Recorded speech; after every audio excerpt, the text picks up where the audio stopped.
Assalamualaikum warahmatullahi wabarakatuh.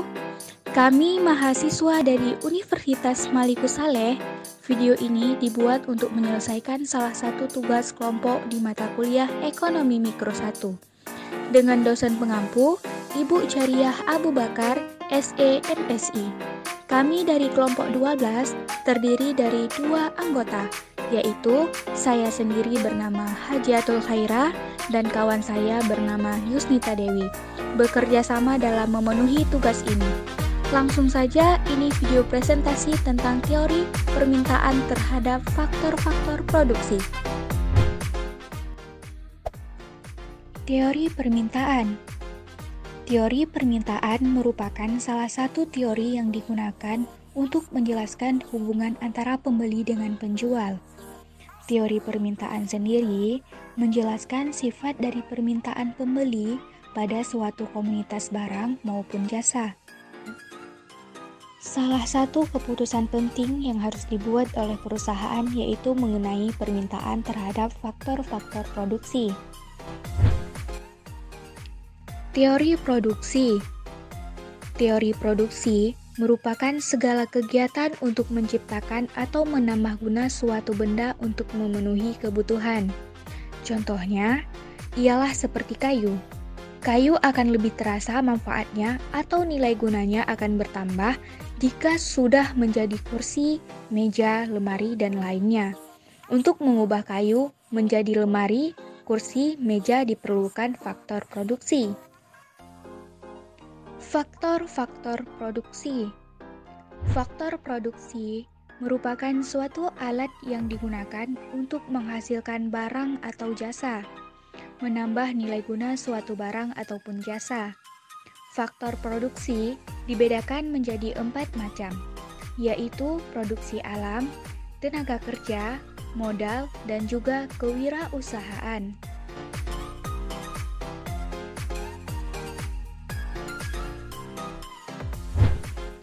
Faktor produksi alam. Faktor produksi alam merupakan semua yang tersedia di alam dan dapat dipakai dalam proses produksi.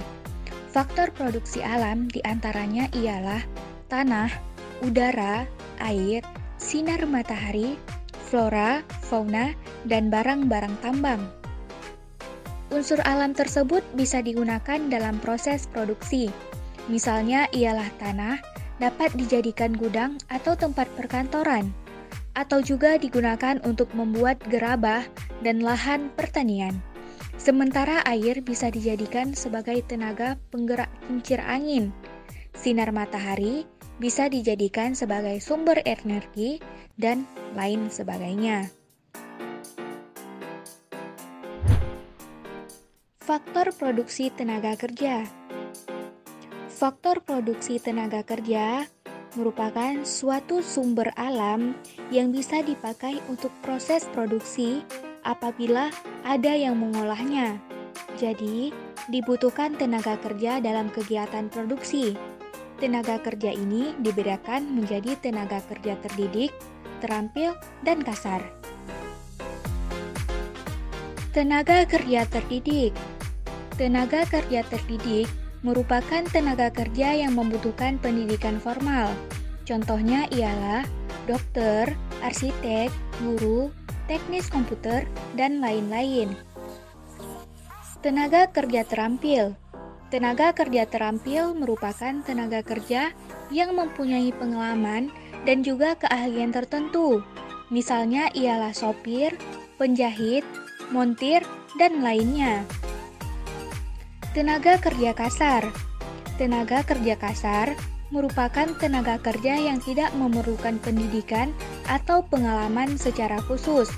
Contohnya ialah tukang kebun, tukang becak, dan lainnya.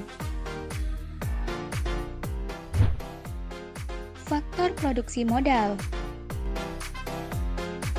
Faktor produksi modal merupakan suatu sumber alam yang tidak cukup hanya diolah dengan tenaga kerja saja, akan tetapi juga membutuhkan modal untuk mendukung kelancaran dalam proses produksi.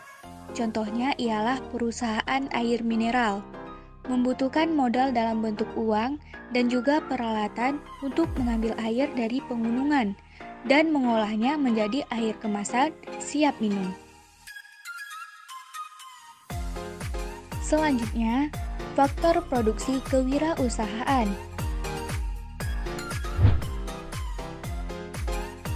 Faktor produksi kewirausahaan merupakan sumber daya kewirausahaan yang dibutuhkan untuk mengorganisir berbagai sumber daya yang ada agar efektif dan efisien, sehingga proses produksi dapat berjalan dengan lancar dalam upaya menyediakan barang dan juga jasa untuk masyarakat.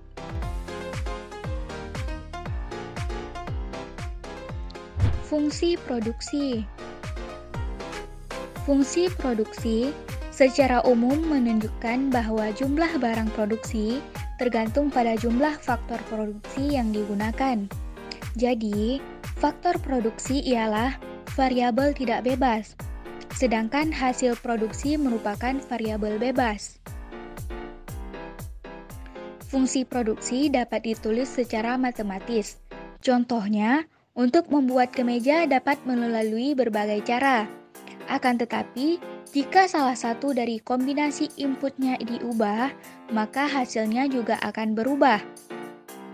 Lain halnya, apabila kombinasi input yang diubah diganti dengan kombinasi input yang lainnya, maka outputnya dapat tetap sama. Misalnya, ialah penambahan tenaga kerja dan penurunan mesin atau yang lainnya.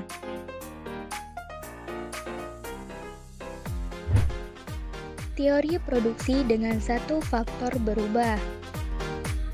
Masih ingatkah kalian dengan istilah Law of Diminishing Utility? Ya, hukum tambahan kepuasan yang semakin menurun. Dalam teori ini guna telah kalian pelajari. Dalam teori produksi, kita akan mempelajari Law Diminishing Returns, yaitu di mana hukum tambahan hasil yang semakin berkurang. Hukum hasil yang lebih yang semakin berkurang ialah suatu yang tidak bisa dipisahkan dari teori produksi. Hukum tersebut menjelaskan sifat pokok dari hubungan di antara tingkat produksi dan juga tenaga kerja yang digunakan untuk mewujudkan produksi tersebut. Sifat pertambahan produksi seperti ini menyebabkan pertambahan produksi total yang semakin lambat, dan pada akhirnya ia mencapai tingkat yang maksimum dan kemudian menurun. Teori produksi dengan dua faktor berubah. Dalam teori produksi dengan satu faktor berubah, fungsi produksi didasarkan pada perubahan satu variabel faktor produksi saja. Misalnya, tenaga kerja yang berubah. Sekarang, bagaimana apabila dua variabel faktor produksi berubah? Teori produksi dengan dua faktor berubah menggunakan asumsi bahwa terdapat dua jenis variabel faktor produksi yang berubah, yaitu tanah dan tenaga kerja. Dalam hal ini, kita bisa menganggap kedua variabel faktor produksi tersebut masih harus dikombinasikan dengan satu atau lebih faktor produksi tetap yang lainnya, atau hanya kedua faktor produksi itu saja yang diperlukan dalam proses produksi.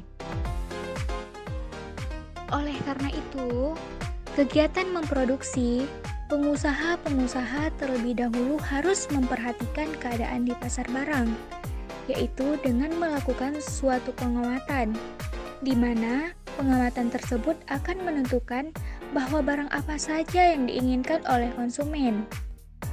Selain penentuan upah di pasar tenaga kerja, kita juga akan diperhadapkan dengan penentuan sewa, bunga, dan keuntungan. Pentingnya analisa penentuan harga faktor. Yang pertama, menganalisis pengalokasian faktor-faktor produksi. Yang kedua, pendapatan faktor produksi dan distribusi. Selanjutnya, pendapatan teori produktivitas marginal. Yang pertama, menentukan jumlah faktor produksi yang digunakan. Yang kedua, permintaan ke atas faktor produksi. Dan yang ketiga, tingkat produksi dan hasil penjualan. Demikianlah beberapa hal yang dapat saya sampaikan.